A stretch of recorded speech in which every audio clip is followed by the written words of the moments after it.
प्रसंग चल रहा है। देवराज इंद्र ने अपने गुरुदेव भगवान बृहस्पति जी का अपमान कर दिया। सभा में अप्सराओं का नृत्य हो रहा है, गंधर्वगण गान कर रहे हैं, बड़े बड़े ऋषि मुनि स्तुति कर रहे हैं, समस्त देवता लोकपाल सब बैठे हुए हैं। देवराज इंद्र की सभा लगी। गुरु बृहस्पति देव जी पधारे। गुरुदेव के आने पर समस्त लोकपाल सहित देवता खड़े हो गए, पर देवराज इंद्र इंद्राणी के साथ वैसे ही बैठे रहे, ना कोई हाथ जोड़ना, ना कोई नमस्कार मुद्रा, बस घमंड ये हो जाता है। अगर भगवत विमुख वृत्ति हो जाए तो घमंड बहुत जल्दी चढ़ जाता है, और घमंड हो जाए तो बड़ा से बड़ा अपराध हो जाता है। देवगुरु बृहस्पति जी ने देखा कि देवराज इंद्र को त्रिभुवनपति होने का बड़ा घमंड है, इसीलिए खड़ा नहीं हुआ, आदर नहीं किया, वापस लौट गए। जब वो वापस लौट गए तब बुद्धि होश में आई और अपनी बड़ी निंदा की सभा में कि मैंने अपने गुरुदेव का अपमान कर दिया। हाय, ये त्रिभुवनपति पद कितना मदांध करने वाला है कि परम ज्ञानी परम कृपालु भगवान बृहस्पति जी जो हमारे गुरुदेव हैं उनका हमने अपमान कर। अब क्या दौड़े, बृहस्पति जी त्रिका लग गया, उन्होंने देखा कि वो आ रहा है तो अंतर्ध्यान हो गए, और ऐसी जगह एकांत में हो गए कि इंद्र ध्यान करने पर भी नहीं ढूंढ पाए। अब घबरा गए। उनको घबराहट इस बात की हुई कि गुरुदेव नाराज हो गए, ये बात दैत्यों को पता चलेगी तो आक्रमण कर देंगे, और ऐसा ही हुआ। दैत्यजन भगवान शुक्राचार्य जी को गुरु मानते, बड़े पवित्र भाव से आराधना करके उनको अनुकूल कर लिया था। जे ही पता चला कि इनके गुरु से बिगड़ गई, बस फिर आक्रमण करके खूब मार काट मचाई, देवताओं को भगा दिया, देवलोक से देवताओं को भगा दिया। देवराज इंद्र कुछ मुख्य देवताओं के साथ ब्रह्मा जी के पास गए, ब्रह्मा जी से विनय की। ब्रह्मा जी ने कहा तुम्हारा गुरु अपराध बन गया, अब तुम किसी को गुरु बनाओ और वो तुम्हारी रक्षा का भार ले, समर्थ हो तो तुम विजय प्राप्त कर सकते हो। तो ब्रह्मा जी से प्रार्थना की कि हमारा गुरु बनने योग्य कौन है त्रिभुवन में? तो कहा त्वष्टा के पुत्र विश्वरूप जी। विश्वरूप जी बड़े ही जितेंद्रिय, धर्मनिष्ठ, वेदज्ञ और तपस्या के धनी हैं। वो यदि आपके गुरु बनने का पद स्वीकार कर ले तो वो विजय दिला सकते हैं, पर उनमें एक बात है कि उनकी माता दैत्य वंश की है, तो ये भांजे हुए दैत्यों के, तो ये तुम्हारे गुरु तो बनेंगे पर इनका प्रेम दैत्यों के प्रति है, अगर उसको क्षमा कर सको तो ये तुम्हें विजय दिला देंगे। त्वष्टा के पुत्र विश्वरूप जी के पास देवराज इंद्र और बड़े बड़े लोकपाल गए, विनय की और कहा हम आज्ञा भी करते हैं क्योंकि हम श्रेष्ठ देवता हैं, आप हमारे गुरु पद पर विराजमान हो। हमारी प्रार्थना भी है, हमारी आज्ञा भी है। विश्वरूप जी ने कहा यद्यपि ये निंदनीय है, ये बुद्धि को भ्रष्ट कर देता है, पर जब आप हमारे यहाँ अतिथि रूप से आए और आप ऐसी आज्ञा भी कर रहे हैं और प्रार्थना भी कर रहे हैं, तो मैं आपके गुरु पद को स्वीकार करता हूं। और दिव्य वैष्णवी विद्या का प्रयोग किया। समस्त देवताओं के जो अंग भंग हो गए थे सब पुष्ट हो गए, और वैष्णवी विद्या के बल से पुनः देवराज इंद्र को स्वर्ग पर स्थापित किया और कहा मैं एक कवच का गायन करता हूं, जैसा कहूं वैसे आचमन अंगन्यास करन्यास करके फिर तुम्हें कोई भी भेद नहीं सकता, कोई पराजित नहीं कर सकता, और उस कवच का नाम नारायण कवच है। त्रिलोकी का राज्य जब देवराज इंद्र को प्राप्त हुआ तो विश्वरूप जी ने कहा शांत होकर एक सात देवता लोग कवच सुनो, उसे कोई भी कभी भी परास्त नहीं कर सकता, उसका नाम है नारायण कवच। चाहे जितना आक्रमणकारी कोई शत्रु हो, भूत हो, प्रेत हो, कुछ भी, मारण, मोहन, वशीकरण, उच्चाटन के ऊपर कोई प्रभाव नहीं पड़ सकता। श्री सुखदेव जी कहते हैं, परीक्षित, देवराज इंद्र और समस्त देवताओं को नारायण कवच का उपदेश विश्वरूप जी ने किया। देवराज इंद्र किसी को कभी भी कहीं कोई भय का अवसर हो तो उसके कभी कोई भी आक्रमण, किसी भी तरह की हानि नहीं कर सकते। मंत्र का आक्रमण, अस्त्र का आक्रमण, कोई भी। स्नान करके, पवित्र होकर, पवित्र वस्त्र धारण करके, आचमन करके, हाथ में कुछ की पवित्री धारण करके, उत्तर मुंह की ओर, उत्तर की तरफ मुंह करके बैठ जाए, और जब तक पूरा कवच का पाठ ना हो जाए तब तक बीच में टोके नहीं, बोले नहीं, कोई अन्य बात ना बोले, वही कवच का पाठ करे। समग्र ऐश्वर्य, धर्म, यश, लक्ष्मी, ज्ञान, वैराग्य परिपूर्ण भगवान नारायण, भगवान श्री हरि। बड़ी महिमा है इस नारायण कवच की। ध्यान करे, भगवान श्री हरि गरुड़ जी की पीठ पर अपने चरण कमल रखे हुए हैं। अनिमादि आठों सिद्धियां हाथ जोड़े भगवान के सामने खड़ी है। 8 हाथों में शंख, चक्र, ढाल, तलवार, गदा, बाण, धनुष, पास धारण की हुई है। ओमकार स्वरूप प्रभु ऐसे सामने ध्यान करके फिर शुरू करे, ओम हरिर्विदध्यान मम सर्व रक्षाम नस्तांग पदमा पतगेंद्र पृष्ठे दरारि चर्मा सिगदे सुचाप पाषाण दधानोष्ट गुणोष्ट बाहु। सब ओर से मेरी भगवान नारायण रक्षा करे। मत्स्य मूर्ति भगवान जल के भीतर जल जंतुओं से और वरुण के पास से मेरी रक्षा करे। माया से ब्रह्मचारी रूप धारण करने वाले वामन भगवान और स्थल पर विश्वरूप त्रिविक्रम भगवान आकाश में मेरी रक्षा करे। जिनके घोर अट्टहास से दिशाएं गूंज उठी, गर्भवती दैत्य पत्नियों के गर्भ गिर गए, वे दैत्य युद्ध पतियों के शत्रु भगवान नरसिंह हमारी जंगल में, किले में, रणभूमि में, विकट स्थानों में मेरी रक्षा करें। अपनी दाढ़ों पर पृथ्वी को धारण करने वाले यज्ञ मूर्ति वाराह भगवान मार्ग में रक्षा करें। परशुराम भगवान पर्वतों के शिखरों पर लक्ष्मण जी के सहित भरत के बड़े भाई भगवान श्री रामचंद्र जी प्रवास के समय मेरी रक्षा करें। भगवान नारायण मारण, मोहन, भयंकर अविचारों से, सब प्रकार के प्रमादों से मेरी रक्षा करें। ऋषि श्रेष्ठ भगवान नर गर्व से, अहंकार से मेरी रक्षा करें। योगेश्वर भगवान दत्तात्रेय जी योग के विघ्नों से, त्रिगुणाधिपति भगवान कपिल देव कर्म बंधनों से मेरी रक्षा करें। परम ऋषि सनत कुमार कामदेव से रक्षा करें। हयग्रीव भगवान मार्ग में चलते समय मेरी रक्षा करें। देव मूर्तियों को देखकर जो नमस्कार नहीं करता है उसको अपराध लगता है, उस अपराध से देव ऋषि नारद जी और 32 सेवा अपराधों से भगवान नारद और कच्छप जी हमारी रक्षा करें। कल जहां विश्राम हुआ था वो था 32 सेवा अपराधों से भगवान नारद जी हमारी रक्षा करें, और जो हमसे पाप कर्म बन गए हैं, हमें नरक ले जाने वाले हैं, उनसे कच्छप भगवान हमारी रक्षा करें।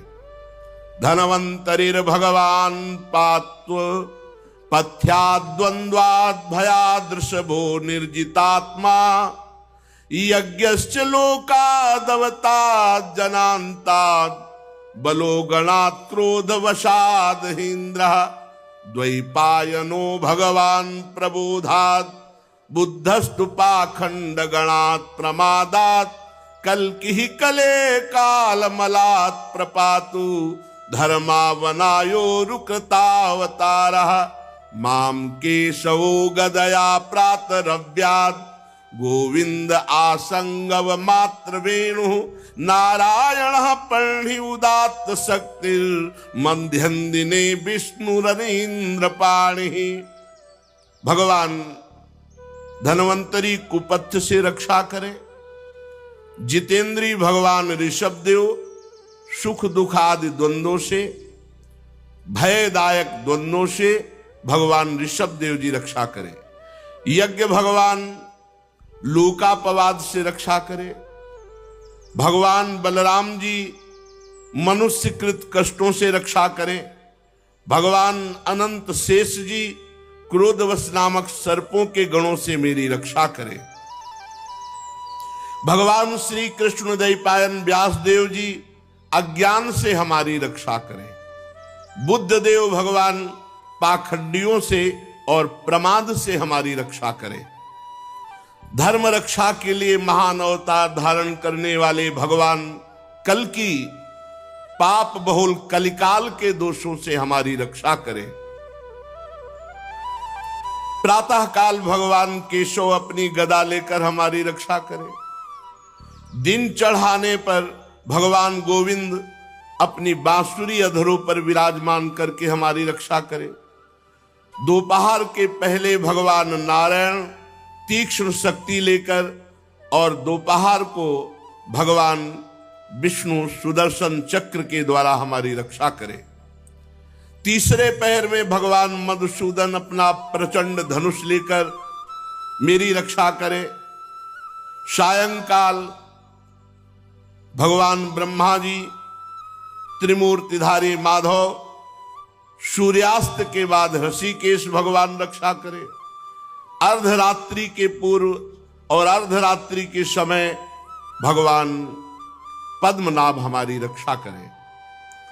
रात्रि के पहले प्रहर में श्री वत्सलांक्षण भगवान हरिजू रक्षा करें। उषा काल में खड्गधारी भगवान जनार्दन रक्षा करें। सूर्योदय से पूर्व श्री दामोदर भगवान और संध्याओं में काल मूर्ति भगवान विश्वेश्वर हमारी रक्षा करें। हे सुदर्शन चक्र, आपका आकार चक्र की तरह है जैसे रथ का पहिया। आपके किनारे का भाग प्रलयकालीन अग्नि के समान अत्यंत तीव्र है। आप भगवान की प्रेरणा से ही भक्त रक्षा के लिए जाते हैं और सदैव आप घूमते रहते हैं। जैसे आग वायु की सहायता से सूखे घास फूस को जला डालती है, ऐसे ही आप जो भगवान की शरण में हैं उनके विघ्नों को, कष्टों को, पापों को और दुष्ट जनों को शीघ्र से शीघ्र जला दीजिए, जला दीजिए। हे भगवान की कौमोदकी गदा, आपसे छूटने वाली चिंगारियों का स्पर्श वज्र के समान असह्य है। हे भगवान अजित की प्रिय गदा, मैं भगवान का सेवक हूं, इसलिए आप कुष्मांड, विनायक, यक्ष, राक्षस, भूत, प्रेत आदि ग्रहों को कुचल डालिए, कुचल डालिए और मेरे शत्रुओं को चूर चूर कर दीजिए। हे भगवान का पांचजन्य शंख, आप श्री कृष्ण चंद्रजू के फूंकने से जो शब्द करते हैं, शत्रुओं का दिल दहला देने वाले यातधान, प्रमथ, प्रेत, मातृका, पिशाच, ब्रह्म, राक्षस, इन सब से आप हमारी रक्षा कीजिए। हे भगवान की प्यारी तलवार, आपकी धार बहुत तीक्ष्ण है। आप श्री भगवान की प्रेरणा से भक्तों की रक्षा के लिए उनके शत्रुओं को छिन्न भिन्न कर दीजिए। हे भगवान की प्यारी ढाल, आप में सैकड़ों चंद्राकार मंडल हैं। आप बड़ी तेजोमयी हैं। जो पाप दृष्टि, पापात्मा, शत्रु, जो भक्तों को कष्ट देने वाले हैं, उनको सदा सदा के लिए उनकी आंखें बंद कर दीजिए। सूर्य आदि ग्रह, पुच्छल तारे, केतु, दुष्ट मनुष्य, सर्प आदि रेंगने वाले जंतु, दाढ़ों वाले हिंसक पशु, भूत प्रेत आदि पापी प्राणी, ये जो हमें भय दे, जो हमारा मंगल विनाश करने वाले हैं, हे भगवान के नाम, हे भगवान के आयुध, भगवान नाम कीर्तन के प्रभाव से तत्काल समस्त अमंगल नष्ट हो जाए। बृहद रथंतर सामवेदी स्तोत्रों द्वारा जिन श्री भगवान की स्तुति की जाती है, वेद मूर्ति भगवान गरुण देव जी, विश्वक्सेन जी, भगवान के नामों का उच्चारण, नामों का कीर्तन करने से समस्त विपत्तियों का नाश कर देते हैं। हे हरि के नाम, आप महान महिमा में हो। हे हरि के वाहन, आप महिमा में हो। हे आयुध, हे भगवत पार्षद, आप हमारी बुद्धि, इंद्री, मन और प्राणों की समस्त विपत्ति आपत्तियों से रक्षा कीजिए। जितना भी ये कार्य कारण जगत है सब वास्तव में भगवान ही बने हुए हैं। इस सत्य के प्रभाव से हमारे सारे अमंगल नष्ट हो जाएं, सारे उपद्रव नष्ट हो जाएं। जो लोग ब्रह्म और आत्मा की एकता का अनुभव कर चुके हैं, उनकी दृष्टि में भगवान का स्वरूप समस्त विकल्पों और भयों से, भेदों से रहित है। फिर भी माया शक्ति के द्वारा भूषण, आयुध और विविध प्रकार की शक्तियों को भगवान धारण करते हैं। ये बात निश्चित सत्य है और ये धारण करते हैं हम भक्तों की रक्षा के लिए। इसलिए विश्व रूप भगवान हमारी रक्षा करें। जो अपने भयंकर अट्टहास से लोक के लोक भयभीत कर देते हैं, जो अपने तेज से सबका तेज ग्रस लेते हैं, ऐसे भगवान नरसिंह देव दसों दिशाओं में हमारी रक्षा करें। ऊपर नीचे, दाएं बाएं, बाहर भीतर जो हमारे शत्रु हैं उनसे हमारी रक्षा करें। विश्वरूप जी ने देवराज इंद्र से कहा, ये मैंने तुम्हें नारायण कवच सुना दिया, इस कवच को अपने में स्थापित करो, तुम सुरक्षित हो गए हो। अब अनायास तुम दैत्य उत्पत्तियों को जीत लोगे। जो नारायण कवच तुम्हें हमने सुनाया, इसे जो सुनेगा उसके सारे पाप नष्ट हो जाएंगे। तो कोई भी शत्रु से परास्त नहीं कर सकता। वो नेत्रों से देख ले या पैर से छू ले तो तत्काल समस्त भयों से मुक्त हो जाएगा। ये वैष्णवी विद्या है। प्रेत, पिशाच आदि नहीं कभी आएंगे, बाघ आदि, सर्प आदि ये जीव कभी नहीं काटेंगे, अकाल मृत्यु नहीं होगी। बड़ा दिव्य है ये नारायण कवच। प्राचीन काल की बात है कि एक कौशिक गोत्री ब्राह्मण इस नारायण कवच को धारण करके उसका शरीर मरुभूमि में छूट गया था। तो जहां उस ब्राह्मण का शरीर पड़ा था, हड्डियां पड़ी थी, जो नारायण कवच बांध करके प्राण छूट गए थे, तो उसके ऊपर से एक दिन गंधर्वराज चित्ररथ अपनी स्त्रियों के साथ विमान पर बैठकर जा रहा था। जे भी उन हड्डियों के ऊपर से निकला, ते ही विमान खोपड़ी के बल उल्टा होकर के गिर पड़ा। इस घटना से बड़ा आश्चर्य हुआ उसको।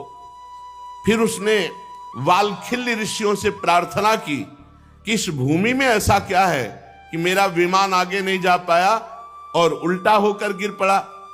तब उन्होंने कहा कि नारायण कवच बांधे हुए यहां जिसका शरीर छूटा है, जिसकी हड्डियां पड़ी हैं, वो नारायण कवच से युक्त है, इसलिए तुम ऊपर विमान से नहीं जा पाए और नीचे गिर पड़े। तब उसने उन हड्डियों को ले जाकर सरस्वती नदी में प्रवाहित किया और फिर स्नान करो गया। ऐसा प्रभाव नारायण कवच का है।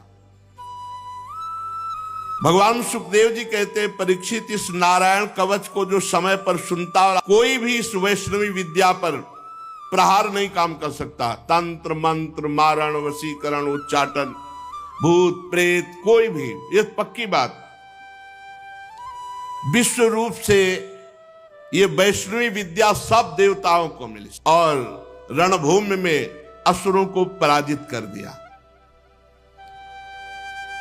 पर कपटी को कभी अपना मित्र नहीं बनाना चाहिए और स्वार्थी को कभी शिष्य नहीं बनाना चाहिए।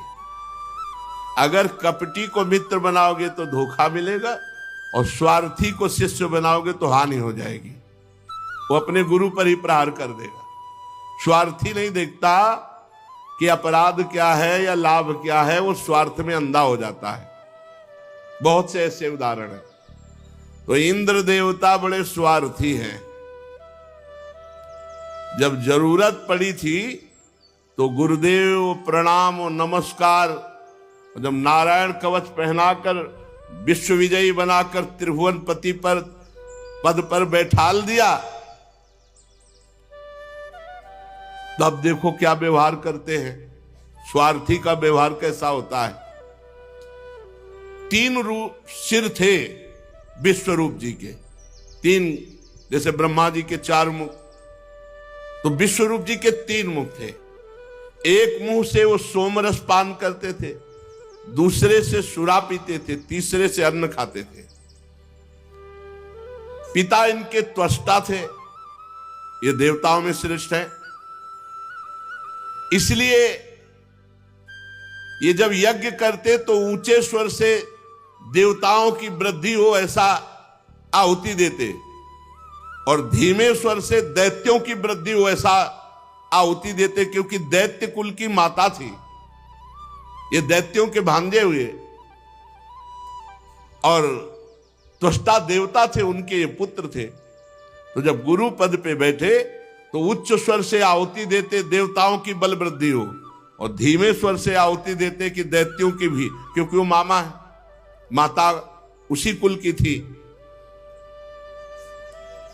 देवराज इंद्र जब त्रिभुवनपति पद पर बैठ गए, नारायण कवच धारण कर लिया, विश्वरूप जी ने उनको जिता भी दिया। भले वो धीमे स्वर से आहुति पर गुरु पद में थे, तुम्हें जिता दिया, तुम्हें जो चाहिए वो मिल गया। देवराज इंद्र को सूचना मिली कि ये धीमे स्वर से आहुति देते हैं दैत्यों की बल वृद्धि की। इंद्र भयभीत हो गए। उन्होंने जाकर के बड़ी फुर्ती से तीनों खोपड़ी काट ली। गुरुदेव विश्वरूप जी की, बड़ा स्वार्थी, ये अक्षम्य अपराध। बस केवल एक बात से कि वो धीमे स्वर में आहुति अपने मामा की पक्ष में देते, उच्च स्वर से आहुति देवताओं की देते, क्योंकि देवता त्वष्टा उनके पिता थे और माता दैत्यवंश की थी। काट ली, देवराज इंद्र ने तीनों गर्दन काट ली।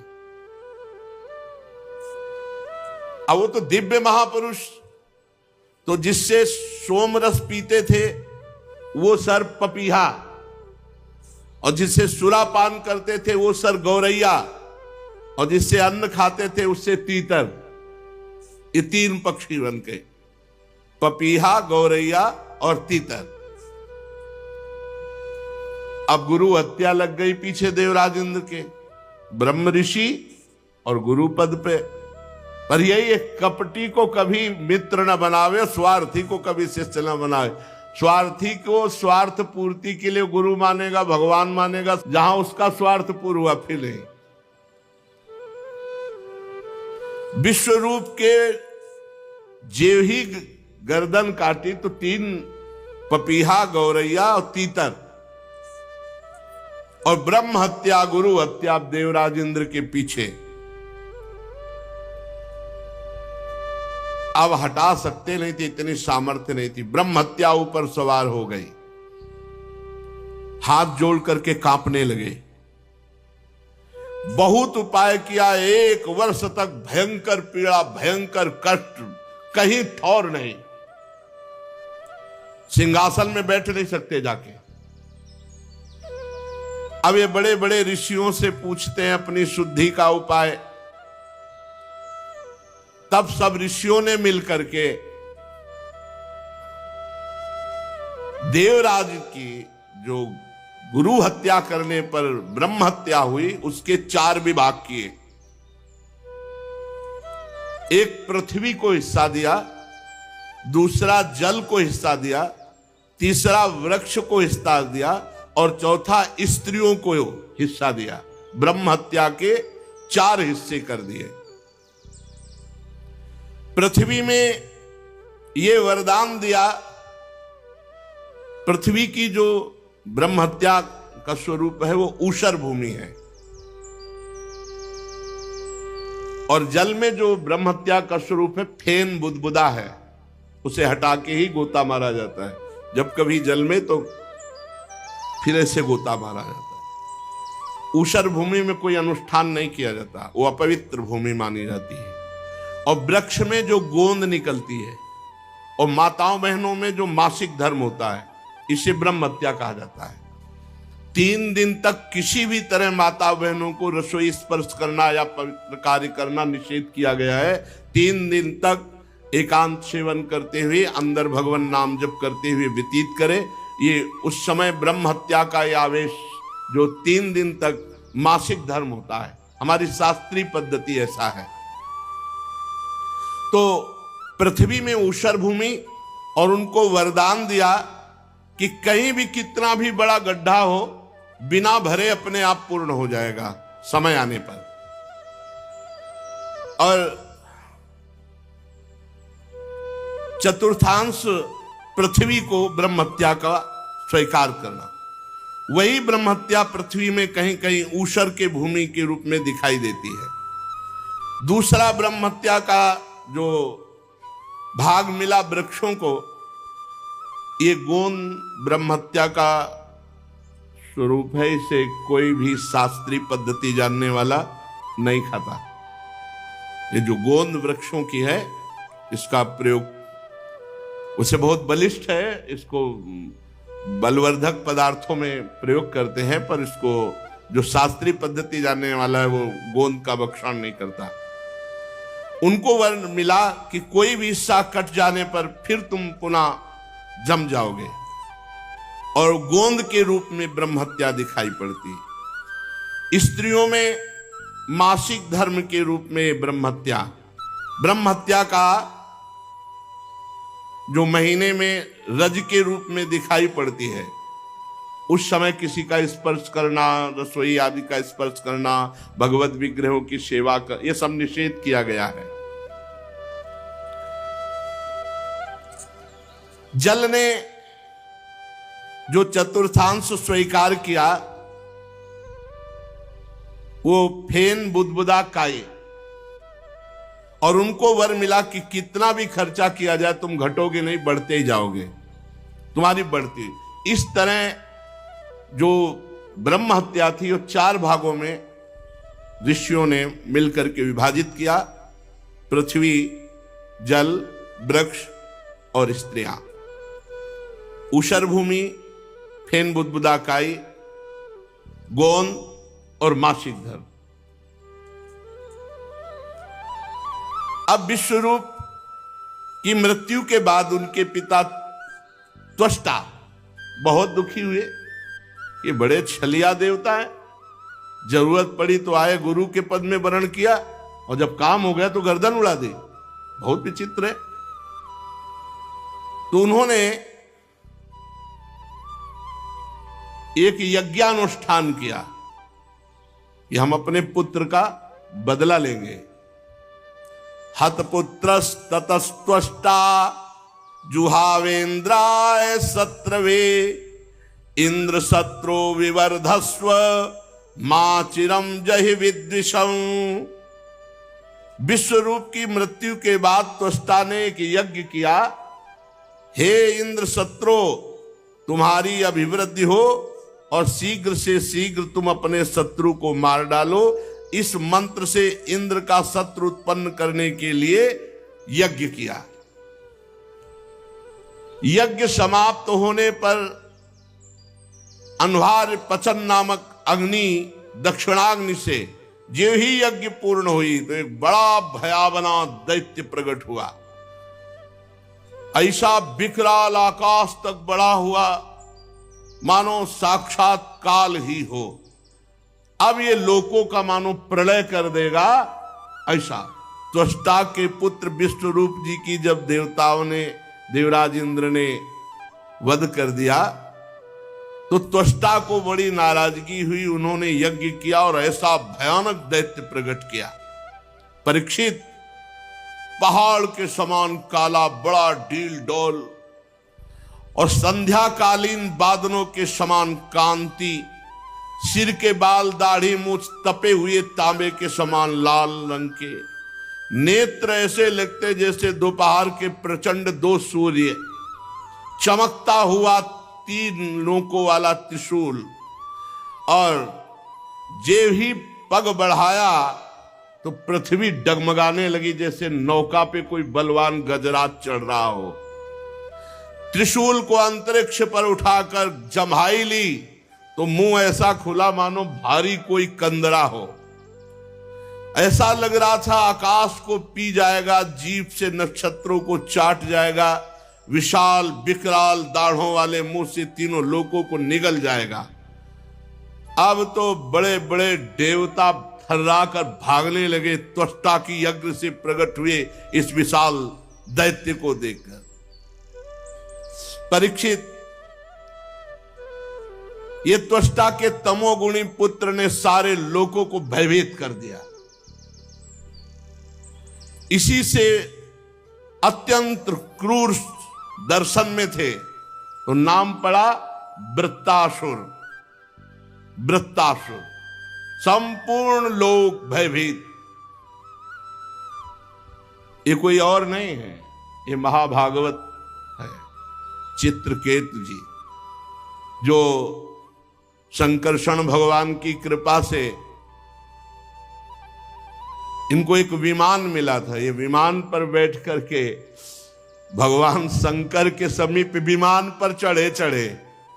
अब उस समय वो तो देवाधिदेव महादेव महायोगिंद्रो मुनिंद्रो के गुरु, तो भगवती अम्बा वामांग में विराजमान थी, त्रिपुर सुंदरी और सनकादि बड़े बड़े ब्रह्म ऋषियों को उपदेश कर रहे थे। तो ये गए सभा में, आप अपनी पत्नी को वामांग में विराजमान की हो, भगवान शिव तो कुछ बोले ले। माता जी ने कहा, दुष्ट, जगत गुरु को समझाने आया है तो इनकी महिमा को समझता है, हम दो हैं, तेरी दृष्टि द्वैत से युक्त, हम दो थोड़ी, हम तो शिव ही हैं, शिव शिवा केवल कहने को है, तू क्या इनको जगत गुरु को उपदेश कर रहा है, असुर बुद्धि, जा दैत्य भाव को प्राप्त हो। वही वृत्तासुर के रूप में ये भगवान संकर्षण के महान भक्त श्री हरि के बड़े बड़े देवता थर्रा उठे। अब देवराज इंद्र ने देवताओं से कहा, आक्रमण करो, पहले ही मार दो, नहीं तो मार देगा, यज्ञ से प्रकट हुआ है। सब देवता अपने दिव्य अस्त्र शस्त्र लेकर के, परंतु वृत्तासुर जैसे कोई दांत खोदने की सीख ना हो, ऐसे सब दिव्यास्त्रों को पकड़ पकड़ के ऐसे दांत से काट काट के फेंक दिए। जितने उनके अस्त्र शास्त्र सब ऐसे चबा चबा के थूक दिए, जैसे कोई पान चबा के, बड़े बड़े दिव्यास्त्रों को ऐसे। देवताओं के आश्चर्य की सीमा न रही, भागे देवराज इंद्र से कहा, कुछ चले, जितने दिव्यास्त्र हैं वो सब ऐसे चबा रहा लौंग इलायची की तरह। अब सब उदास हो गए और भागे सब स्वर्ग छोड़ के, पहुंचे वैकुंठनाथ भगवान नारायण को स्तवन किया।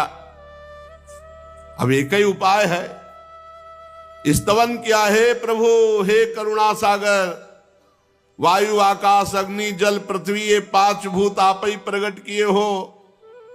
प्रभु आप ही काल रूप हो, सब आपसे ही भयभीत रहते हैं। भगवान हम भयभीत हैं, वृत्तासुर से रक्षा करो हमारी। प्रभु अगर कोई आपका सहारा न लेकर इस भय से बचने के लिए किसी और का सहारा ले, तो ऐसे जैसे कुत्ते की पूंछ पकड़ के कोई समुद्र पार जाना चाहता हो। वैवस्वत मन पिछले कल्प के अंत में जब भयभीत हुए तो आपका सहारा लिया, तो प्रलय के जल के समय आप मत्स्य अवतार धारण करके उनकी रक्षा की। प्रभु ऐसे ही हम भयभीत हैं, हम आपकी शरण में हैं, वृत्तासुर से हमारी रक्षा करो। प्रभु आप अवश्य बचाओगे, हमें विश्वास है, पहले कह रहे अवश्य बचाओगे, हमें विश्वास है। प्रभु आप ही हम सबकी उत्पत्ति का कारण हो। ये बड़े स्वार्थी, ऐसा ही गजा के विश्वरूप जी से प्रार्थना की थी। स्वार्थी से कभी भरोसा न करे। जब सत्यभामा जी की इच्छा के लिए पारिजात लेने भगवान गए थे ना, तो युद्ध किया था देवताओं ने। जरूरत पड़ी तो घुटने टेक दिए, और जब समझा कि अब जरूरत नहीं है तो युद्ध शुरू कर दिया भगवान से। स्वार्थी से कभी विश्वास नहीं। इसीलिए एकमात्र हेतु की कृपाल भगवान श्री हरि है। प्रभु आपकी कृपा से हम विपत्ति से बच सकते हैं, हमें संकट से पार करो। उदार शिरोमणि, हम देवता लोग आपके ही जियाए जी रहे, आपके ही कल्याण करने से निर्भय हैं। बड़ी विनय की, प्रभु आप ही आप। श्री सुखदेव जी कहते महाराज, देवताओं ने इस प्रकार भगवान की स्तुति की तो भगवान प्रकट हो गए और भगवान के शरतकालीन कमल के समान खिले हुए नेत्र 16 पार्षद भगवान की सेवा में, बड़े ही सुंदर भगवान का सौंदर्य, वक्षास्थल श्रीवत्स का चिन्ह, गले में कौस्तुभ मणि, सब देवता साष्टांग धरती पर लौट गए। दृष्ट्वा तम वनौ सर्वौ ईक्षणाह्लाद विक्लवाहा दंडवत पतिता राजन छनैरुत्थाय तुष्टौ। भगवान को देख सब साष्टांग दंड के समान लेट गए, धीरे धीरे उठे हाथ जोड़ करके। फिर भगवान से, हे भगवान, आप ही यज्ञ में स्वर्ग आदि देवताओं को शक्ति देने वाले हो, आप ही यज्ञ के फल देने वाले हो, आप ही यज्ञ में विघ्न डालने वाले दैत्यों का नाश करने वाले हो, इसलिए प्रभु हम आपको बार बार नमस्कार करते हैं। आपके अनंत नाम हैं, आपके नामों की सीमा नहीं है। प्रभु सतोगुण, रजोगुण, तमोगुण, इन तीनों गुणों के अनुसार उत्तम, मध्यम, निकृष्ट गतियां वो सब आप देते हो, आप ही गतियां देने वाले हो। प्रभु इस कार्य कारण जगत रूप के स्वामी आप ही हो। हे भगवान, आपकी अगणित महिमा है, आपकी लीला का रहस्य जानना बड़ा कठिन है। हे भगवान, हम ठीक ठीक सृष्टि के कार्य को समझ नहीं पाते, कब क्या कैसा, और ये सब आप करने वाले हो। प्रभु आप अंतर्यामी हो, आप अंतरात्मा हो। नाथ, श्रुतियां आपका केवल नेति नेति कह के वर्णन करती है। हे मधुसूदन, आपकी महिमा रस का अनंत समुद्र है। उन्हें नन्हे से सीकर एक बार थोड़ा सा कोई आनंद चख ले तो परमानंद में डूब जाता है। प्रभु, जो थोड़ा सा नाम का स्वाद चख ले, थोड़ा सा आपकी महिमा प्रेम रस की चख ले, तो उसको लोक परलोक के सारे विषय विष के समान लगने लगते हैं, वो सब भुला देता है और आपके प्रेम में उन्मत्त हो जाता है। जानते हैं देवता ये बात, लेकिन वो प्रेम में मगन नहीं हो सकते, इतना विषय विलासिता है। हे मधुसूदन, आपके प्यारे भक्तजन आपके चरण कमलों की सेवा में मगन रहते हैं, और जो आपकी चरण सेवा में मगन रहते हैं, जन्म मृत्यु रूप संसार चक्र कभी उनको छू नहीं सकता। कल्याण का कल्याण हो गया। प्रभु, आपकी महिमा त्रिलोकी में कोई गा सके ऐसा। आप हमारे पिता हैं, पितामह हैं, सब कुछ है, आप हमारी रक्षा कीजिए। हे प्रभु, इस वृत्तासुर से हमारी आप रक्षा कीजिए। आप अचिंतेश्वर संपन्न जगत के परम गुरु हैं, सर्वशक्तिमान श्री कृष्ण। हम नहीं जानते कि कितना बल है वृत्तासुर का, पर इतना जानते हैं कि वो स्वर्ग को निगल सकता है। हमारे अस्त्र शस्त्र से सब चबा गया, अगर आप उपाय नहीं बताओगे तो स्वर्ग को निकल जाएगा, वो तीनों लोकों को ग्रस जाएगा। प्रभु आप मार डालो। प्रभु आपकी कीर्ति होगी, आप मार डालो, आपकी बड़ी प्रशंसा होगी। अब जब हे प्रभु हम आपको नमस्कार करते हैं, जब देवताओं ने भगवान की स्तुति इस तरह की तो भगवान ने कहा, ठीक है, हम आप पर प्रसन्न हैं। देव शिरोमणियों, जब हमारा कोई आश्रय ले लेता है तो हर संकट से हम उसे बचाते हैं। अब कोई ऐसा संकट नहीं है जो दुर्लभ हो और हटाया न जा सके। जो पुरुष मेरी शरण में आ जाता है, मैं उसकी इच्छा की पूर्ति कर देता हूं। मुक्ति चाहता है तो मुक्ति, भोग चाहता है तो भोग, जो चाहता है, संकट निवृत्ति चाहता है तो संकट निवृत्ति। पर जो मेरी आराधना करते हैं, वो जब मेरे से विषय मांगते हैं, ध्यान से सुन लेना, जो मेरी आराधना करते हैं, मेरे भक्त हैं, और जब वो मेरे से विषय मांगते हैं तो जैसे रोगी से कोई कुपथ्य मांगे तो नहीं देता, ऐसे मैं उसे नहीं देता। हमारे भगवान कितने कृपालु हैं। रोगी से जैसे कुपथ्य मांगे मरीज तो नहीं देता, ऐसे जब मेरे भक्त मेरे से विषय मांगते तो मैं उसे नहीं देता।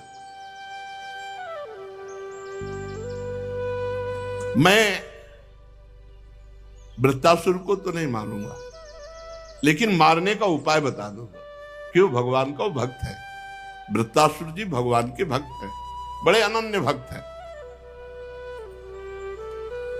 देर मत करो, जाओ दधीचि ऋषि के पास जाओ। उनका शरीर परम पवित्र हो चुका है। उपासना, व्रत, तपस्या, भजन से रोम रोम, नस नाड़ी, हड्डी सब पवित्र हो गई है।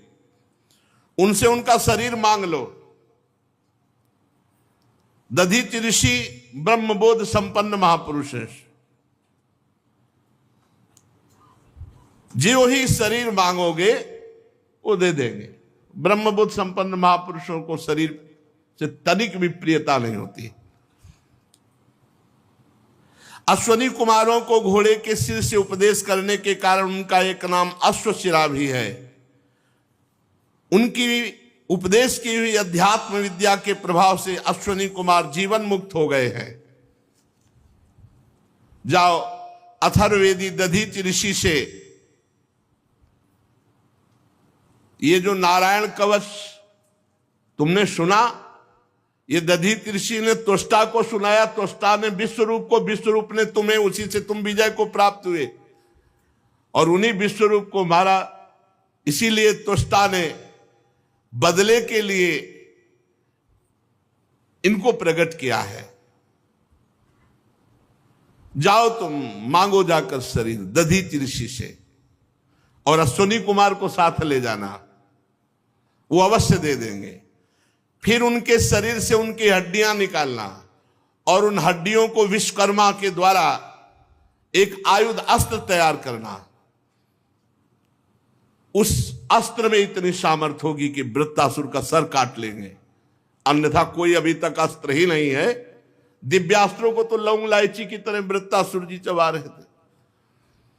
वृत्तासुर के मर जाने पर तुम लोगों को फिर से तेज अस्त्र, शस्त्र और संपत्तियां प्राप्त होंगी। जाओ, तुम्हारा कल्याण हो और संभावी जो मेरी शरण में आ जाता है उसके सारे संकटों की निवृत्ति हो जाती है। श्री सुखदेव जी कहते, परीक्षित, विश्व के जीवन दाता श्री हरि इंद्र और देवताओं को ऐसा आदेश देकर अंतर्धान हो गए। अब देवता लोग अथर्ववेदी दधीचि ऋषि के पास जाकर के साष्टांग दंडवत की और दधीचि ऋषि से कहा कि भगवान ने आदेश किया है कि आप अपना शरीर हमें दे दो। देवताओं की ये बात सुनकर दधीचि जी बहुत हंसे आनंद में और देवताओं से कहा, देवताओं, क्या तुम्हें ये बात पता नहीं कि सबको अपना शरीर कितना प्रिय है और मरते समय कितना भयानक कष्ट होता है? जब तक चेत रहता है तब तक असह्य पीड़ा होती प्राणों के त्यागने में, और जब मूर्छित हो जाता है तो बात अलग है। जीव को जगत में जीवित रहने की बड़ी इच्छा होती है। ये शरीर बड़ा अनमोल प्रिय वस्तु है और तुम मांग रहे हो कि शरीर दे दो। कौन होगा जो शरीर देने का साहस करेगा? ऐसी स्थिति में स्वयं भगवान आके मांगे तो भी देने के लिए तैयार कोई नहीं होगा। बड़ा शरीर प्रिय है, कहने की बात अलग है। धर्म के लिए अब कह तो रहे हैं,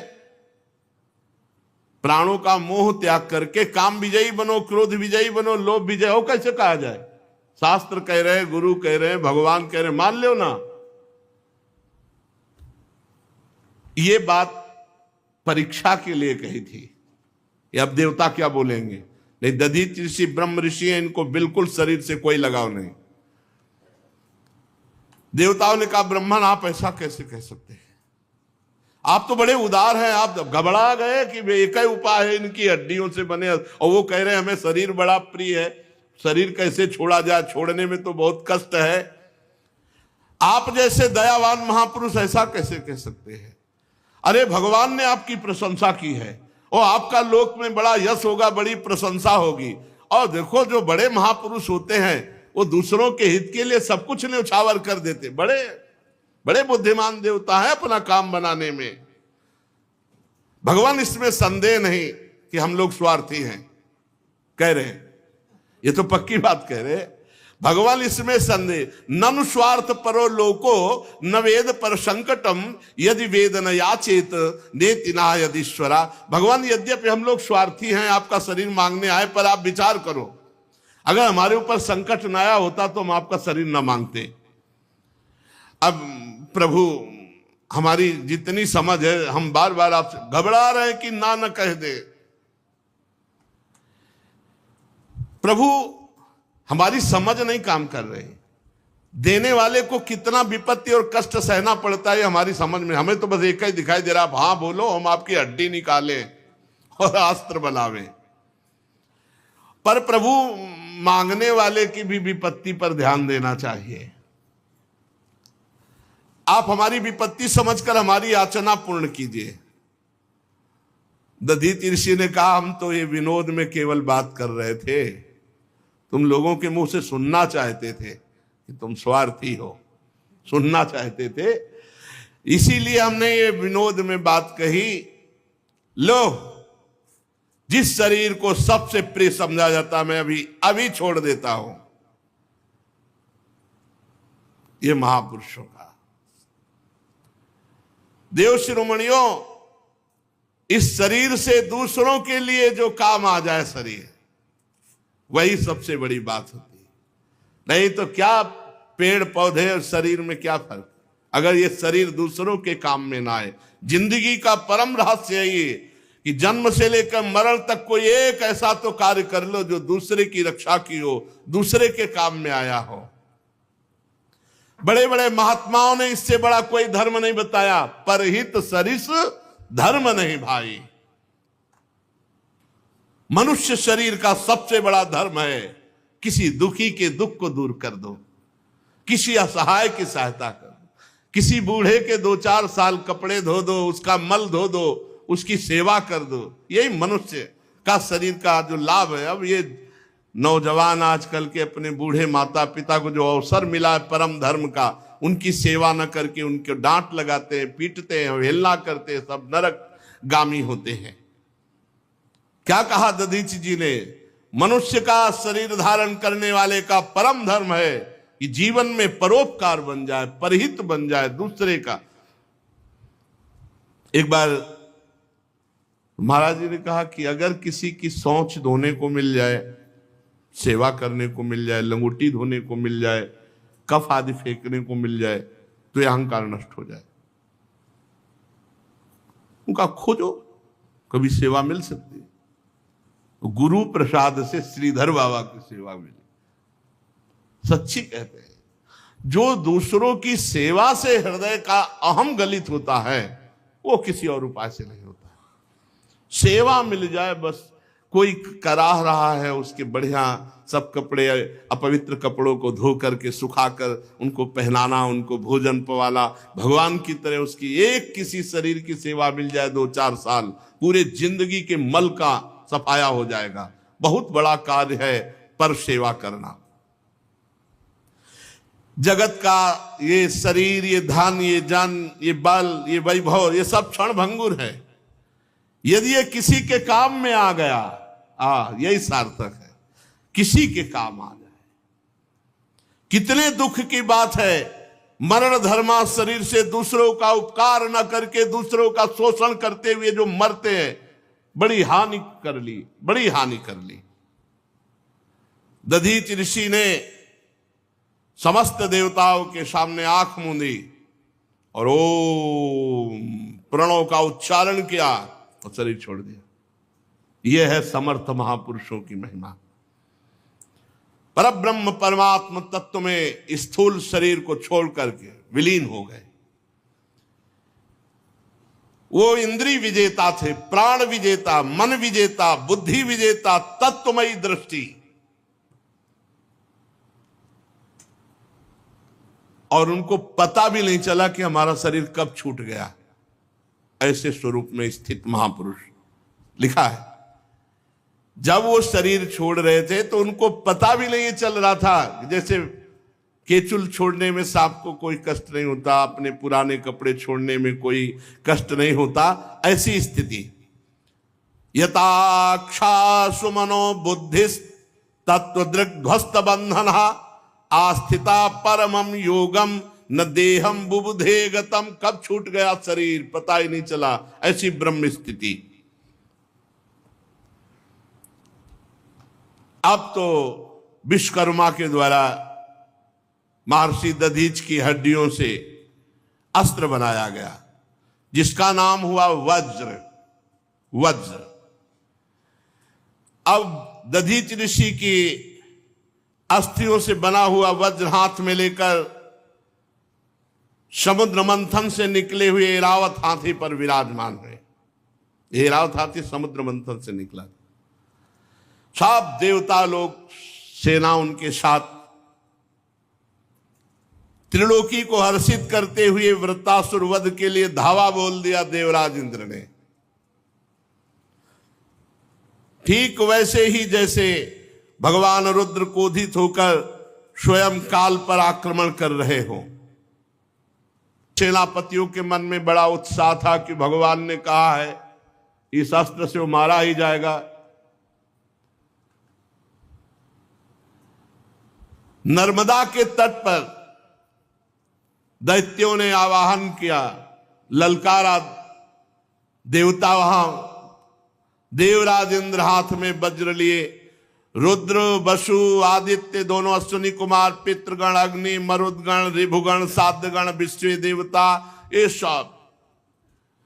और वृत्तासुर आगे अकेले पूरी पृथ्वी को डगमगाता हुआ, और पीछे दैत्य सेनापति उसकी नमुची, संबर, अनर्वा, द्विमूर्धा, ऋषभ, अंबर, हयग्रीव, शंकुशिरा, विप्रचित्री, अयोमुख, पुलोमा, बृहस्परमा, प्रहेती, हेती, उत्कल, सुमाली, माली, हजारों दैत्य पीछे।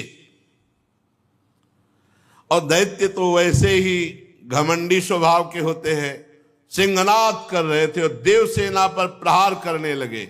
गदा, परिग, बाण, प्रास, मुदगर, तोमल, शूल, फरसा, तलवार, तोप, भुषुंडी, इन सब से देवताओं को ढक दिया। कोई भी देवता ऐसे नहीं दिखाई दे रहा था जैसे बादल से सूर्य भगवान ढक जाए। परीक्षित, लेकिन ऐसा प्रभाव वज्र का, एक वज्र के प्रहार से हर अस्त्र के हजारों टुकड़े हो गए, क्योंकि ब्रह्म ऋषि दधीच की हड्डियों से बना हुआ, हजार हजार टुकड़े एक एक अस्त्र के कर दिए। इतना दिव्यास्त्र वज्र।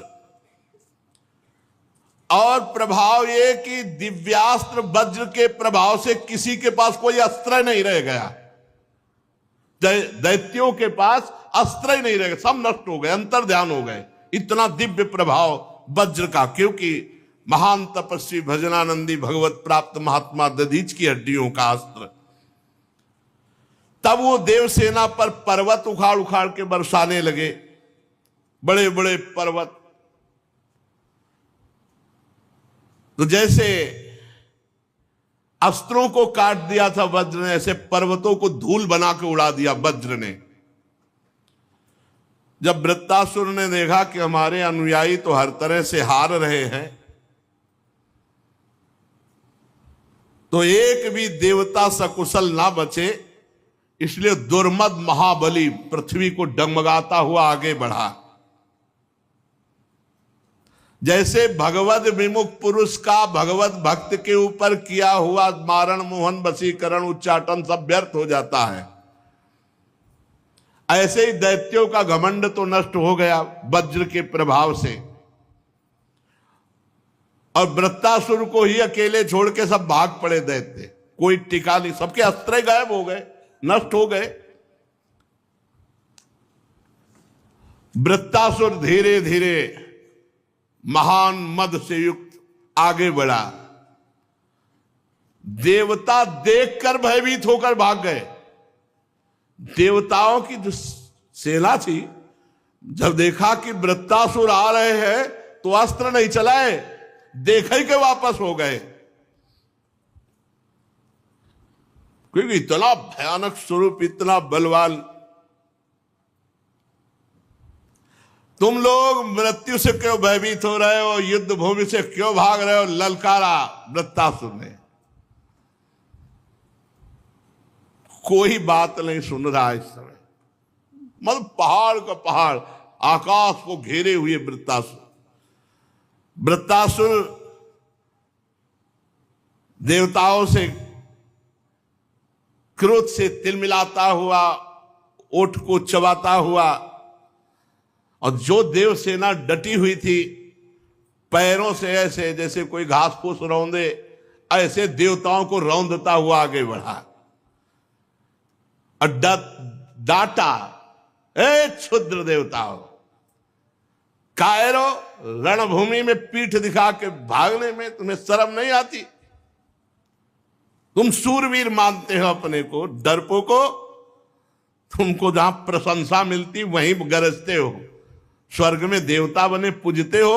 आओ हमारे सामने। तुम्हारे मन में अगर किसी के भी युद्ध का उत्साह हो तो सामने आओ, क्षण भर कोई नहीं टिका। वृत्तासुर इतना बड़ा बलवान डील डोल का था कि देवता सब छोटे छोटे लग रहे थे, और क्रोध में जब सिंहनाद किया तो अचेत हो गई देवसेना। वृत्तासुर जी ने गर्जना जब की तो मूर्छित हो गए देवता। देवता मूर्छित है, ऐसा लग रहा है जैसे बिजली गिर गई हो सबके ऊपर, और उनको पैरों से रौंदते हुए आगे बढ़ रहा है। मदोन्मत्त गजराज जैसे कोई नरकट का बन रौंद डाले, ऐसे मूर्छित देवताओं को। रणबांकुरा वृत्तासुर हाथ में त्रिशूल लिए और नेत्र बंद किए भयभीत देवसेना को कुचल रहे थे पैरों से। वज्रपाणी देवराज इंद्र ये करतूत सह न सके, और उन्होंने एक भयंकर गदा चलाई वृत्तासुर पे। वृत्तासुर ने देखा देवराज इंद्र ने गदा चलाई है, तो बाएं हाथ से ऐसे पकड़ लिया, उसे मीस के फेंक दिया। और जब उसको मीस के फेंका तो देवराज इंद्र के वाहन ऐरावत के माथे पे लगी, तो घुटने टेक दिए ऐरावत ने। इंद्र ने प्रशंसा की, वाह वीर वाह, ऐरावत को कोई घुटने टिका सके, ऐसा वीर नहीं। खून उगलता हुआ देवराज इंद्र का ऐरावत हाथी घुटने के बल हो गया। होश आया तो 28 हाथ पीछे गिरा जाके, चक्कर ऐसा 28 हाथ पीछे। देवराज इंद्र ने अपने ऐरावत पर दाहिने हाथ का अमृतसावी हाथ है, जो ऐसे किया तो पूर्ण स्वस्थ। युद्ध धर्म के मर्मज्ञ वृत्तासुर ने कोई प्रहार नहीं किया, शांत।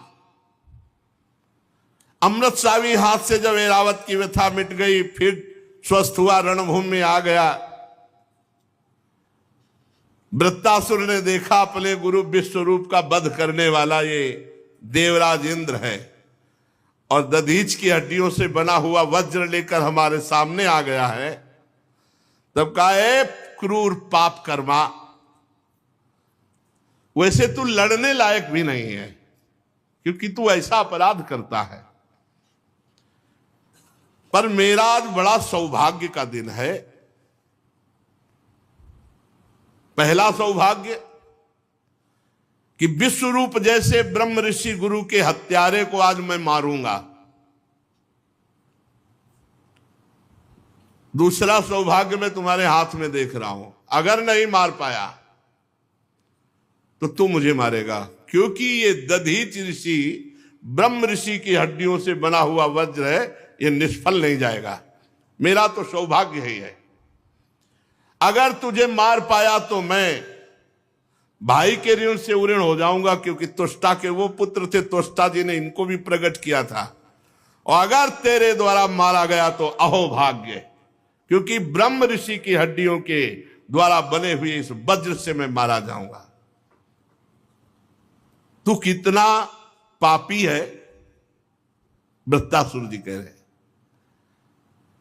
तू यज्ञ में दीक्षित होकर जिनको गुरु पद में, उन्हीं को विश्वास दिला करके तलवार से उनके तीनों सिर काट लिए। निंदनीय मनुष्य, जैसे अपने स्वार्थ की पूर्ति के लिए यज्ञ पशु की हत्या कर दे, ऐसे तू देवता होकर, देवराज होकर अपने गुरु की हत्या कर दी। तेरी लज्जा कहां चली गई? कहां चली गई थी तेरी कीर्ति और तेरी बुद्धि? नीच कर्म करने वाला तो मरा हुआ होता है, तू तो राक्षसों से भी गया बीता है। ले अब मेरे त्रिशूल का वार सहे और देख इस त्रिशूल से तेरी कैसे मृत्यु होती है। पापी, आग जैसे जलाती है ऐसे तुझे मेरा त्रिशूल जलाएगा और नरक में जाएगा, क्योंकि गुरु अपराधी है। वहां नारकी जीव तुझे नोच नोच कर खाएंगे। देवता होकर तेरे जैसा नीच कर्म करने वाला मैंने नहीं देखा।